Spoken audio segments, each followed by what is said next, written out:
Hoje a gente fala aqui no Pecuária Sustentável na Prática sobre como o pecuarista pantaneiro pode gerar créditos de carbono na produção de carne realizada no bioma. Quem conversa com a gente sobre esse assunto é o Roberto Strumpf, que é diretor da Radical Brasil. Seja muito bem-vindo ao nosso programa, Roberto. Muito obrigado, Yael. É um prazer estar aqui com você no Canal Rural. Perfeito, Obrigado pelo prazer. convite.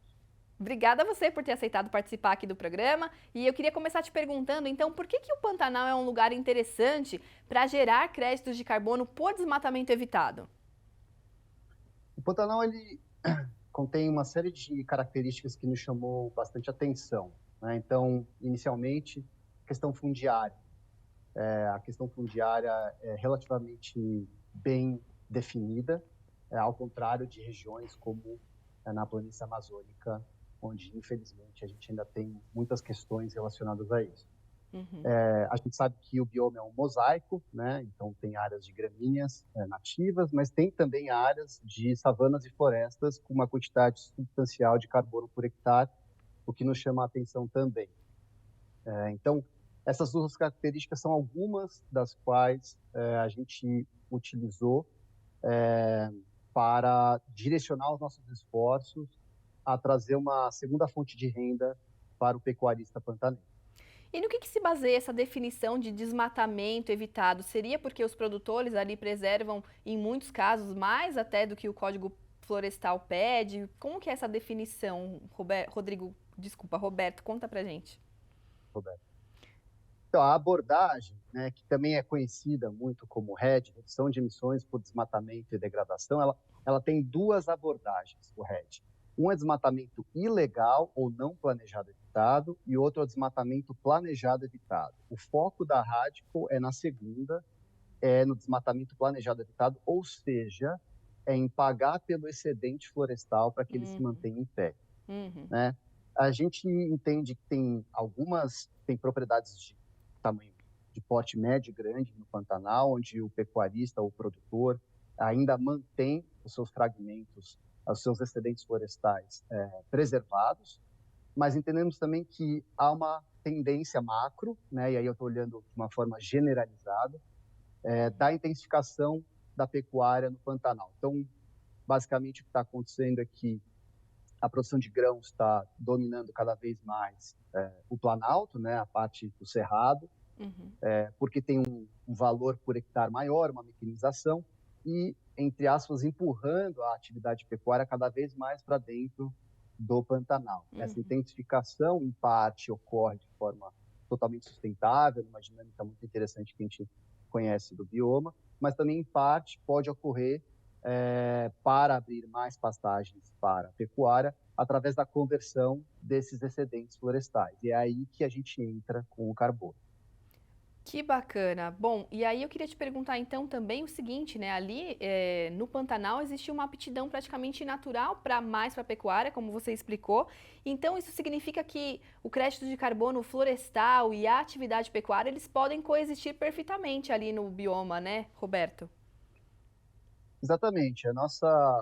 Um dos nossos objetivos é fortalecer essa pecuária dita tradicional, dando a ela uma segunda fonte de renda, que Uhum, seria o crédito de carbono da fitofisionomia, ou das, né, esse é um termo técnico, mas das áreas da fazenda em que há floresta excedente ao Código Florestal, né?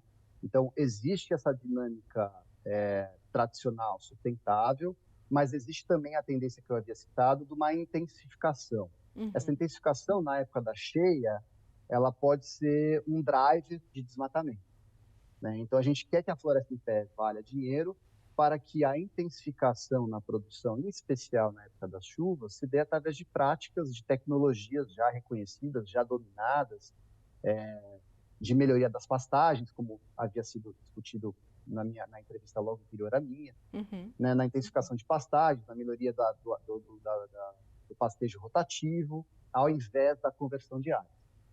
Perfeito. E quais que são os principais benefícios aí, né, para o produtor que conseguir acessar esse mercado de carbono? Conta um pouquinho para a gente também, Roberto.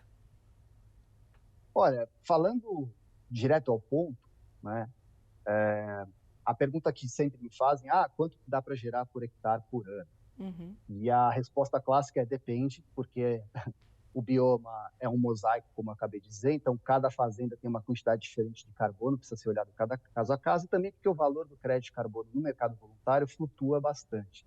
Mas a gente já fez várias modelagens aqui, analisando várias propriedades, e a gente vê que dá para gerar de 100 a 600 reais por hectare por ano, adicionais à pecuária, né, durante um período aí de 20 a 30 anos. Então, seria como se fosse um investimento em renda fixa, digamos assim, do produtor, uma garantia de longo prazo, né, um valor que a gente sabe que, em alguns casos, é inferior ao que a pecuária rende, em outros casos consegue empatar.